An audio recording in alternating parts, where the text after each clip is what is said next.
திண்டுக்கல் மாநகராட்சி பொதுமக்களுக்கு குடிநீர் தேவையை பூர்த்தி செய்ய வைகை கூட்டு குடிநீர் திட்டம் கொண்டுவரப்படும் என்று எஸ்டிபிஐ கட்சி வேட்பாளர் முகமது முபாரக் வாக்குறுதி அளித்துள்ளார்.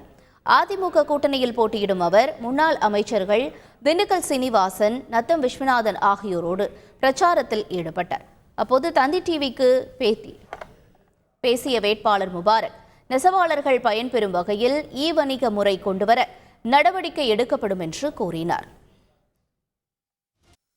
தொகுதியை பொறுத்தவரை இங்கே அடிப்படை கட்டமைப்புகள் சிதைஞ்சு போயிருக்குது. இது ஒரு அமைச்சருடைய தொகுதி என்று சொல்லிக் கொள்கிற விதத்தில் இந்த தொகுதியில் ஒன்றுமே இல்லை. சாலைகள் இல்லை, குடிநீர் வசதிகள் இதுவரைக்கும் ஏற்பாடு செய்து தரப்படலை.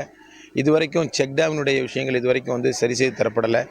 இந்த மாதிரியான அடிப்படை கட்டமைப்பு வசதிகள் இல்லாமல் இன்றைக்கு கைவிடப்பட்டிருக்கிற பெருமைக்கு அமைச்சருடைய தொகுதி என்று சொல்லப்பட்டாலும் கூட எந்த அடிப்படை வசதிகளும் இல்லாத நிலையில் ஒரு பாராளுமன்ற உறுப்பினராக இந்த தொகுதியினுடைய அடிப்படை கட்டமைப்பு வசதிகளை மேம்படுத்துவதற்கு தேவையான அனைத்து நடவடிக்கைகளையும் நான் மேற்கொள்வேன்.